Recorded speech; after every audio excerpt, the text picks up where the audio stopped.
ബ്രിട്ടനിൽ കുടിയേറ്റ വിരുദ്ധ കലാപം. കുടിയേറ്റ മുസ്ലിം വിരുദ്ധ മുദ്രാവാക്യങ്ങൾ ഉയർത്തി നടത്തിയ പ്രതിഷേധ പ്രകടനങ്ങൾ കലാപത്തിലേക്ക് വഴിമാറുകയായിരുന്നു. പഠനാവശ്യാർത്ഥവും ജോലിക്കായും മലയാളികൾ ഉൾപ്പെടെ നിരവധി പേരുണ്ടവിടെ. കലാപം ബ്രിട്ടന്റെ ആഭ്യന്തര പ്രശ്നം മാത്രമല്ല, എല്ലായിടത്തും ആശങ്ക പരക്കുകയാണിപ്പോൾ.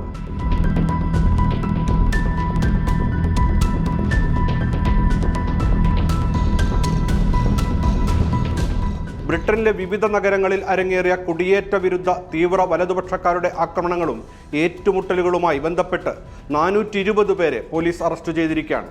ലിവർപൂൾ, ലീഡ്സ്, നോട്ടിംഗ്ഹാം, മാഞ്ചസ്റ്റർ തുടങ്ങിയ സ്ഥലങ്ങളിൽ പ്രക്ഷോഭക്കാർ പോലീസുമായി ഏറ്റുമുട്ടി. കുടിയേറ്റക്കാർ താമസിക്കുന്ന ഹോട്ടലിനു നേരെ കല്ലേറുണ്ടായി. കലാപകാരികൾ കടകൾ കൊള്ളയടിച്ചു. പള്ളികളും വിദേശ ബന്ധമുള്ള സ്ഥാപനങ്ങളും ആക്രമിച്ചു. അതേസമയം കലാപകാരികളെ നേരിടാൻ ഫാഷിസ്റ്റ് വിരുദ്ധ പ്രകടനക്കാരും നഗരത്തിലിറങ്ങി. ലിവർപൂളിലെ ലൈം സ്ട്രീറ്റ് സ്റ്റേഷനിൽ 100 കണക്കിന് ഫാഷിസ്റ്റ് വിരുദ്ധ പ്രകടനക്കാർ ഒത്തുകൂടി ഐക്യത്തിനും സഹിഷ്ണുതയ്ക്കും ആഹ്വാനം ചെയ്തു.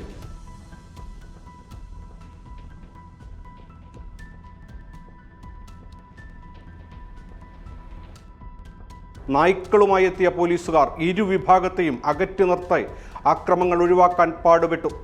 തീവ്രവാദികൾക്കെതിരെ ശക്തമായ നടപടി സ്വീകരിക്കണമെന്ന് പ്രധാനമന്ത്രി കെയർ സ്റ്റാർമർ പോലീസിന് നിർദ്ദേശം നൽകിയിരിക്കുകയാണ്. കെട്ടിടങ്ങളും വാഹനങ്ങളും കത്തിക്കുകയും അഭയം തേടിയവരെ ലക്ഷ്യമിട്ട് ഹോട്ടലുകൾ ആക്രമിക്കുകയുമാണ് ഇവിടെ നടക്കുന്നത്. പ്രതിഷേധം ശക്തമായതിനെ തുടർന്നാണ് ബ്രിട്ടീഷ് പ്രധാനമന്ത്രി പോലീസ് മേധാവികളുടെ അടിയന്തര യോഗം വിളിച്ചിരിക്കുന്നത്.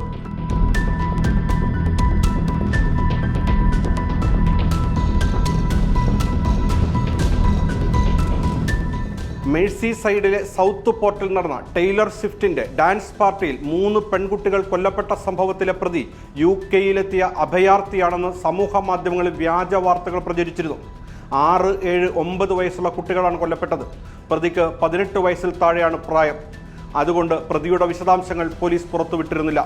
തുടർന്നാണ് മുസ്ലിം കുടിയേറ്റക്കാരാണെന്ന് അക്രമി എന്ന വ്യാജ പ്രചരണം ഉണ്ടായത്. ബ്രിട്ടനിൽ ജനിച്ചയാളാണ് അക്രമിയെന്ന് പോലീസ് വ്യക്തമാക്കിയിരിക്കുകയാണിപ്പോൾ. കഴിഞ്ഞ 13 വർഷത്തിനിടയിലെ ഏറ്റവും രൂക്ഷമായ കലാപമാണ് ബ്രിട്ടനിൽ നടക്കുന്നത്.